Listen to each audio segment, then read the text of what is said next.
is Ariel Burbridge, and today I will be talking about modulation of the Rho1 GABA-A receptor by combining different neurosteroids. So to provide a little bit of background on the Rho1 GABA-A receptor, like all GABA receptors, they are transmembrane proteins, as you can see in figure B, and they are transmitter-gated ion channels, so when GABA binds to the channel or to the protein, it opens up a channel permeable to chloride and other small anions, and that is how they work. But with Rho in particular, it is homopentameric, which means it has 5 identical subunits, which you can see in figure A in different colors so you can distinguish between the subunits. And you'll predominantly find this receptor in the retina, where they help modulate visual signals, but you'll also find them in the cerebellum, the visual cortex, and the hippocampus. And the reason that we're studying the Rho receptor is because modulators of this receptor have actually been found to be useful in treating a number of sleep, visual, and cognitive disorders. So my task for the summer was to determine if different Rho1 modulators, specifically neurosteroids, act through the same with different sites. And to explain why this is important, I'm going to start with this simple model up here. So we have two drugs, drugs X and drug Y. And in scenario A, both drugs are competing for the same binding site. So in this case, there's only one site, so you either have one or the other. So the response that you'll get is basically whichever one won, I guess. And then in scenario B, they're not competing for each other because they each have their own binding site. So why is this important? Well, drug binding leads to a response, and the activation model predicts different responses or effects for each scenario. But if we can understand the mechanism behind how drugs bind to the receptor, we can use this as a powerful tool to lower drug dosage requirements by co-applying two different drugs that bind to different sites and act synergistically. So essentially my question is can drug combination lead to a more effective use of Rho1 receptor modulators? And some of the modulators that I used were pregnenolone, or 3-alpha-5-beta-P, pregnenolone sulfate, 3-alpha-5-beta-PS, and 5-alpha-theta. And the structures and full names are shown here, but as you can see, the names are a little long, so I'm going to stick to the names in bold. And they're all endogenous. You can find them within the body, within the brain. And for the case of the Rho1 receptor, pregnenolone and pregnenolone sulfate are both inhibitors, so when you co-apply them with GABA, you'll see less of a response to GABA, and 5-alpha-theta is a potentiator, so you'll see a bigger response when you apply it with GABA. So to test this question that I've set out to answer, we have to develop an expression system for the Rho1 receptor, and for this, Xenopus laevis oocytes are often used. So we have to harvest them from the frog, and then we remove the follicular layer that you can see in figure B with collagenase, and then from there we can inject RNA so that they can translate and eventually become the mature protein that is the receptor. And after an incubation period of a couple days usually, so that the receptor can express, we can use two electrovoltage clamp technique as a way to measure electrophysiological responses so that we can eventually determine if they bind to the same or different sites. So essentially how it works is you have the oocyte with the receptor that is being expressed, you place it in a chamber, and here it's in pink, and I'll zoom in on it, but it's in the blue box, and I'll zoom in on it in a second. You impale the oocyte with 2 electrodes, and then you apply drug through the syringes, through the tubes, and into the chamber. Response occurs, and through the electrodes and a series of other equipment, we can see the response on the computer.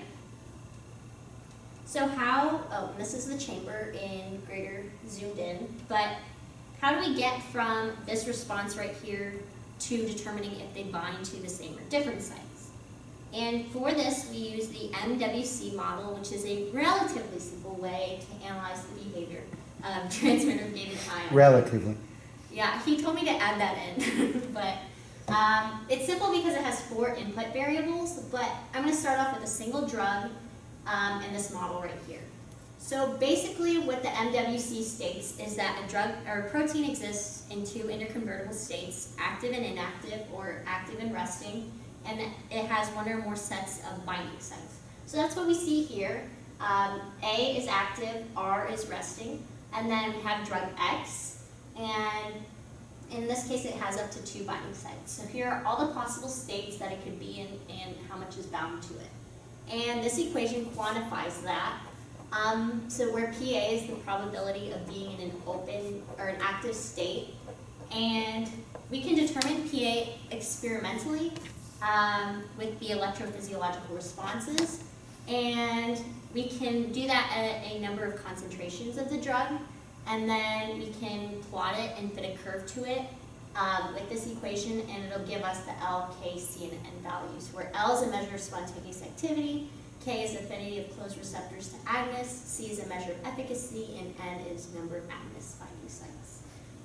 And why we need a program to do that, I'll explain in a minute. But it gets a little more complicated when we have 2 drugs because they can either bind to the same or different site. But the only difference here from this model from the one before is now we have drug Y. But because they're binding to different sites in this scenario, drug Y can have its own 2 sites, and drug X still has its 2. And you see this equation quantifies that here. And if they bind to the same site, so there's only 2 sites for drugs X and Y. So here are all the possible combinations you can have. And what you could do is you could take the L, K, C, and N values that you determine from a single drug for 2 separate drugs individually. You can put them in both of these equations, and you can get predicted PA values for both. And then you can experimentally determine the PA value, and then you can compare it to the PA you got for each of the equations and see which one is closer to see if they bind to the same or different sites. And that is exactly what we did. So with pregnenolone and pregnenolone sulfate, we applied the drugs separately. We got these dose response curves where we did a number of concentrations, and we used the electrophysiological responses to find the probability of it being in an open state. And we got the following K, C, and N values that you can see up here. We put them into these 2 equations down here, and we got a predicted P open for different sites of 0.07, and for same sites as 0.15. Then what we did is we actually co-applied the 2 drugs, determined a P open, or PA, and we found that to be 0.08.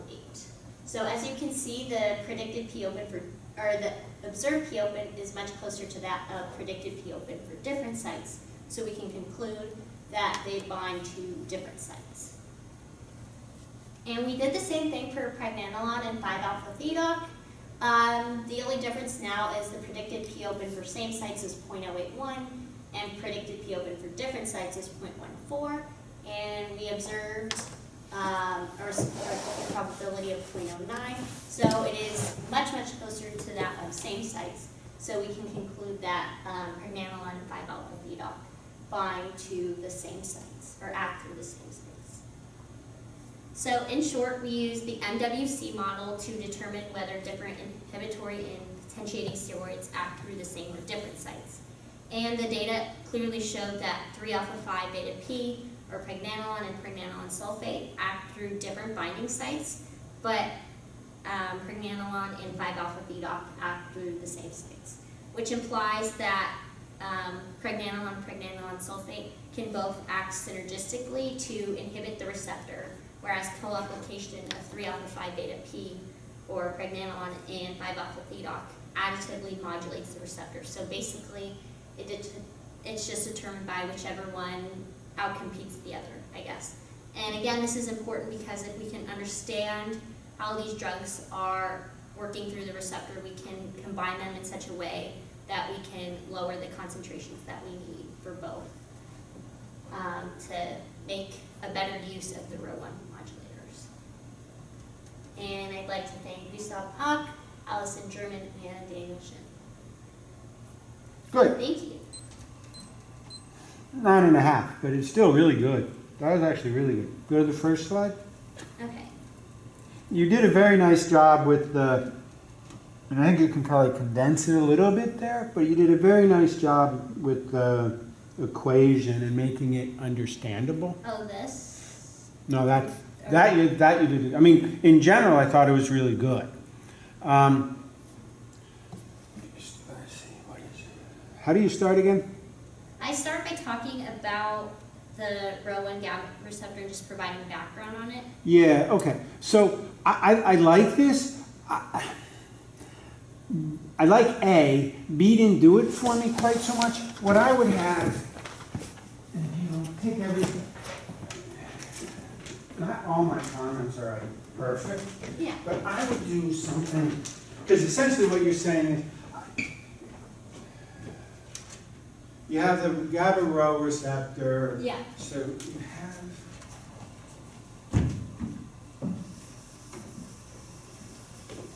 What you said was great. You speak very well. Okay. Here, I would have, because you're like, oh, as you can see, it's a transmembrane receptor. Oh, because it says extracellular. Right, that's fine. But what essentially you said is it's a pentameric. You can just say it's pentameric. You can't see that here. And then what will happen, you can animate it or you can just do it in a simpler way, is you have this, and then you bring in the ligand, right? GABA or something? Yeah.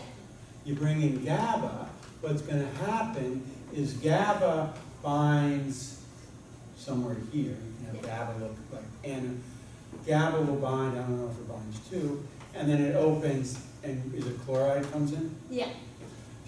This, I think, is better. Yeah. Right? Because you say, here it is, and you don't have GABA, and it's closed. Yes. We add GABA, and it opens. Yes. Okay? And what I want to make the point, and it's an important point, is that it's pentameric. Okay. Something like that. Yeah. I don't think you need this. Okay. I do think you need this, because I think this nicely, I don't think you need the A. Just take a little white box and put it over. Okay. Does that make sense? Yeah. Because you just, And actually, this is put over a different image that went with this one. yeah. So I can easily do that. Yeah, that's And what I can. Okay.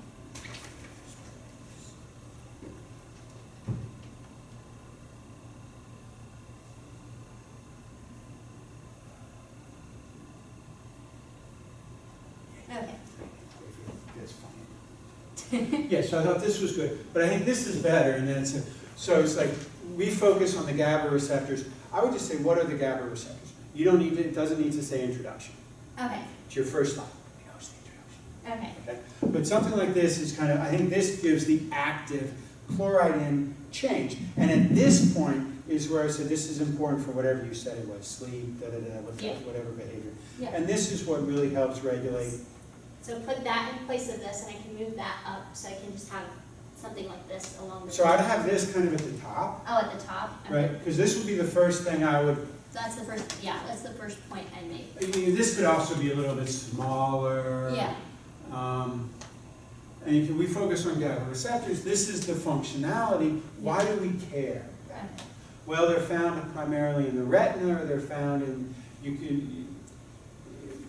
I mean, your introduction, I'm going to focus on GABA receptors. What are you, and essentially you said, what are they? Yeah. And why do we care?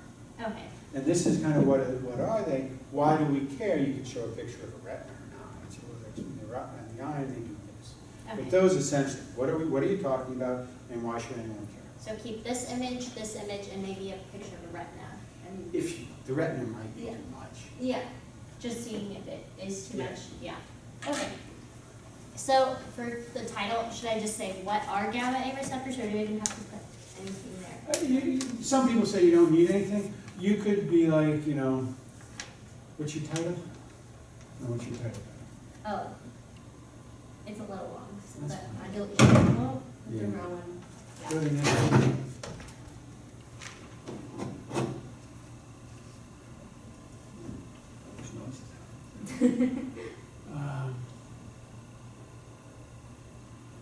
I don't think you may not need one. Introduction is just, Yeah. I mean, all it does is take up space. Yeah. And, what you could have, essentially we could have this on the top. I don't think you need any of the text, because you can say all of that. Yeah. And here you could be, when you say pentameric, well, it's 1, 2, 3, 4, 5 different rows. Okay. So I could essentially take out the text. You could have, you could have this, where this is closed, or, you could have a little bit of text over this, and then you can have the pentameric thing here, and then, if you say, well, why do we care? Well, it's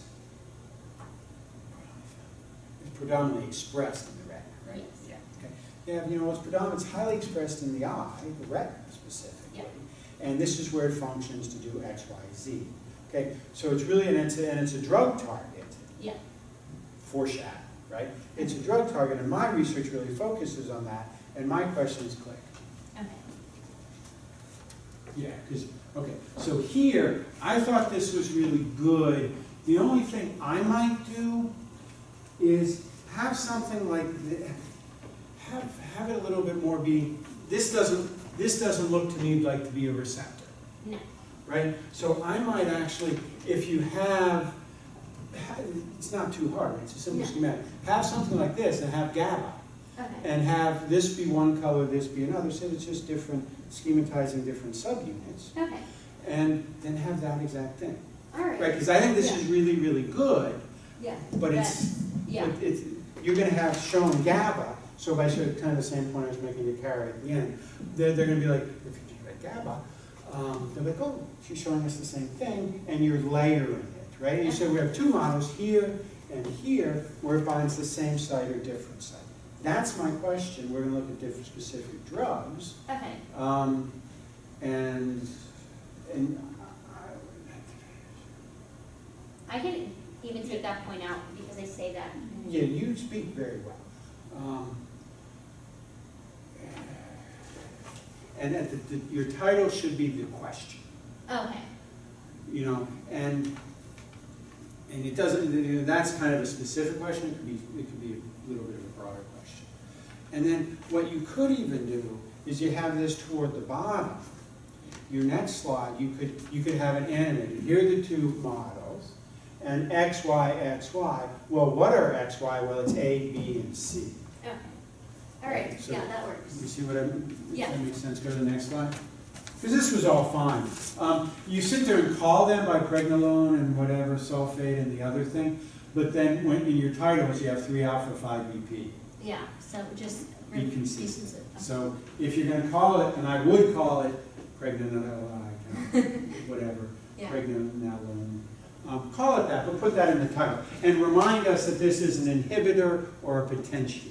Okay. Right? Because you say it, and you say it very well, but then by the time you come back to it, we've all forgotten. Okay. least So I've- bring it back again. Yeah. Okay. But I thought this was, I mean, I really did think your talk was very good. Keep going. The only thing I might do here, again, you don't need methods. You says, how are we going to do this? We're going to do by cRNA injection of GABA Okay. into Xenopus oocytes. So get rid of methods. Try to have that title be one line. Okay. I think when I take out methods, That'll do it. Yeah. But you want to put in GABA there as well, GABA receptors, so I might not. But the other thing is, what do you know what your font size there is? Up here. Yeah. I'm not sure, but I think it does change. I don't know. Okay. The font size, you can, like 30 is fine. Just be consistent all the way through, 30, 32. Often the default PowerPoint is like 40 and it's way too big. Just one line will give you a little bit more space. I don't think you need B. B? Yeah, I don't really, I can easily cut that out. Yeah, and get rid of, I like A. I think it's we have the cDNA, we have the cRNA, it goes in and makes the protein, mature protein. Get rid of mature protein and write GABA. Okay. Yeah. And move everything a little bit to the left, maybe make it a little bit, you can make Xenopus a little smaller, you can make the oocytes a little bit smaller. That, I don't think you should make A any smaller. And then go to the next slide. I would get rid of, I would take just, and I would take the purple box and that, and then what we're going to do, and I'm going to show it in more detail in the next slide. Then we're going to sit there and we're going to put electrodes in, we're going to add this drug or that drug, and this is how we're doing it. Okay? Now I'm going to focus on this on the next slide. Okay. So go back. What that does is essentially, from start to finish, we're going to take the Xenopus oocytes, we're going to get them, we're going to add the RNA, and then we're going to do our experiments on them. So that's your whole experimental flow. Yeah. And so in one slide we see that, which is, I think, helpful. Okay. And then you can say, okay, now I want to concentrate on this. Okay. Okay, and now this is the details of it, and let me show you that in the next slide. Click. And so in the next slide, they won't have the filter, the digitizer, and the PC on the prior slide.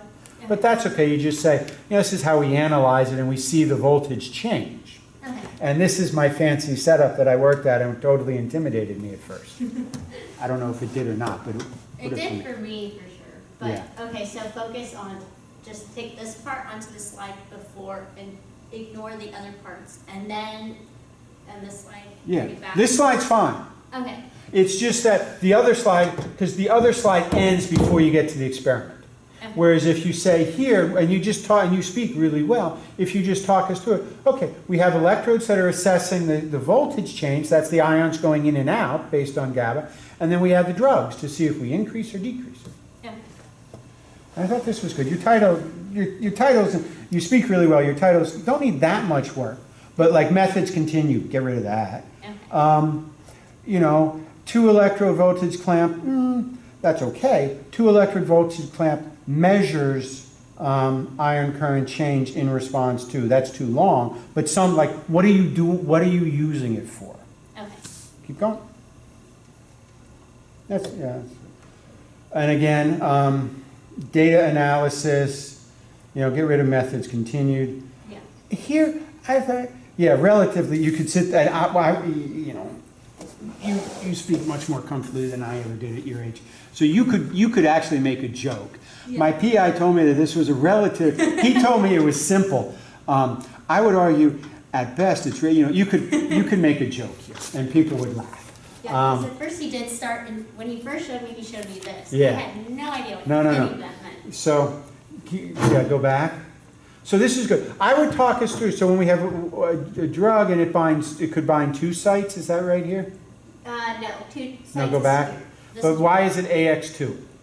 Oh, no, it does have 2 sites here. Sorry. Okay. And so, you know, I would, yeah, just sit there.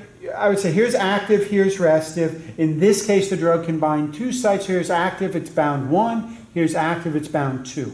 Just give a little bit more. Okay. Because by giving a little bit more here, it means that we're like, okay, I get it. And you know, in this case, it's resting and it's binding. So resting means it's not open, right? Yeah. Okay.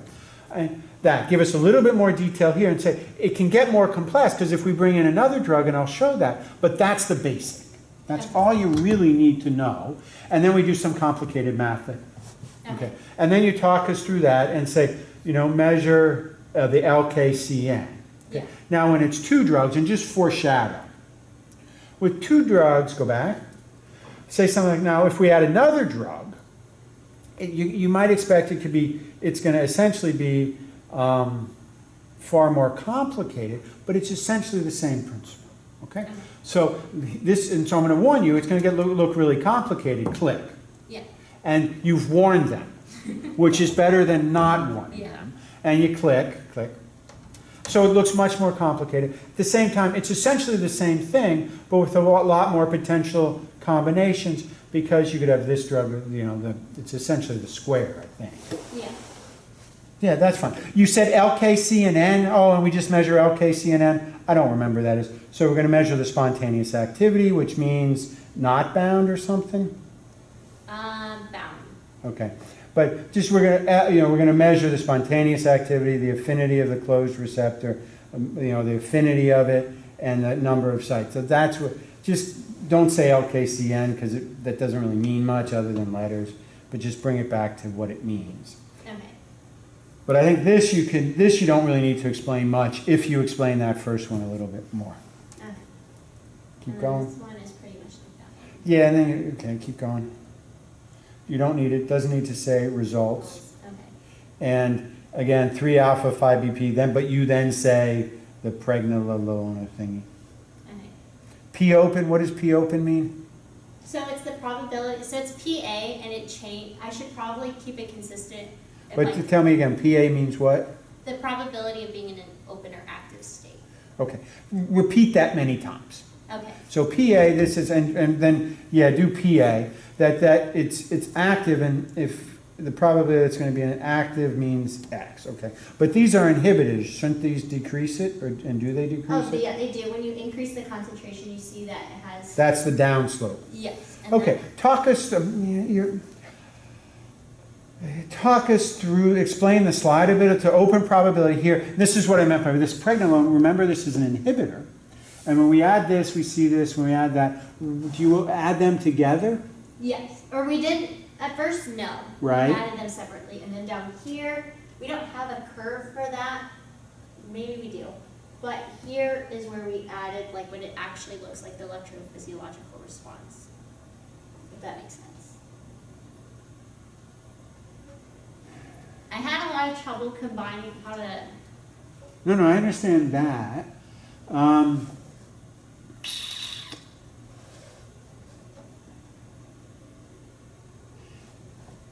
Yeah, so I'd try to explain what we're looking at, and the top should be pretty easy. I didn't quite get what we're looking at in the bottom left. Is that both of them together? Yes. Okay. I probably should label that. Yeah. I think, yeah. And aesthetically, I think where you have the pregnenolone and the one that's pregnenolone sulfate, I know I'm mispronouncing it, I think that's good. You might be able to move them a little bit to the left if you take pregnenolone and kind of have it vertical, like open probability is. Okay. You say, so they reduce, and this reduces, well, they're inhibitors. And then have that kind of to the right. To the right, so flip Sorry. that up there. Yeah, here, I'll make it easier on you. Take this and put it up here. Okay. You could maybe move this over. Okay. Come on in. I don't think you need these. No one really wants to see these again. Okay. Yeah. And they don't, it's like, and we do the calculations, which I showed you the complex. This is what we get, and when we do the modeling, it suggests that they bind different sites. Well, these are inhibitors, and if we want to inhibit it, then bring this back big picture, right? Okay. What this means is we might be able to use lower doses of each, right? Yeah. Because it looks like, and the other thing you could do is you can have this, and you could go to the blackboard. See this? Yeah. You could actually have it binding here and the other one here, Okay. right? Because you actually have a model from this, which is really pretty cool. And your model is they bind different sites. Yeah. So what we think is happening with this GABA receptor, one binds here, one binds here, they bind different sites, we can reduce the dosage, and we can maybe have a better treatment. Yeah. So then you come, does that make sense? Yeah. Okay. Because I think that really helps. Because even if everyone if they don't quite understand what you say here or here, if you have a simple schematic, they're like, oh, I get it. I missed some of this stuff because I don't like math. Okay, keep going. And this is the same thing. Same exact point. But here, and then, sorry, blackboard again. Yeah. Here I would have A, B binding the same site. Okay. Okay. And then again, so here, you know, in this case, you have a potentiator and an inhibitor, so I'm not sure why you necessarily apply them. But anyway, keep going. Okay, this is all really good. I think you want to have your model, right? Go back to it, yeah. And you could have, with the one, we have, yeah, go back to a model. All your points are fine, but hit the big picture. And you're just using those models. For the two inhibitors, they bind different sites, which is somewhat interesting because one is essentially the same thing with the sulfate group. And the two that are different bind the same site, or seem to bind the same site. Okay. What was my question? Why would it be additive? He told me to put that in, and I was going to ask him about it today, but I Yeah, forgot do that. to do that. Because I can understand how, I mean, so I guess I'm a little, I guess synergist, I see how the two would interact synergistically, or they could also be added. Synergistically is essentially A, B, and you get a whopping bigger effect. Yeah. I could see how the pregnenolone and the sulfate derivative would be additive. It seems to me I might have put it in the wrong place, and I think that's why I'm thrown off. And I think Yeah, so talk to me about it, because I would think the ones that bind the same site, it would be one or the other, and they wouldn't be additive. And it seems to me that the pregnenolone and the pregnenolone sulfate would be additive and could be synergistic. Okay. But talk to him about that. But the main thing here is have a schematic like that.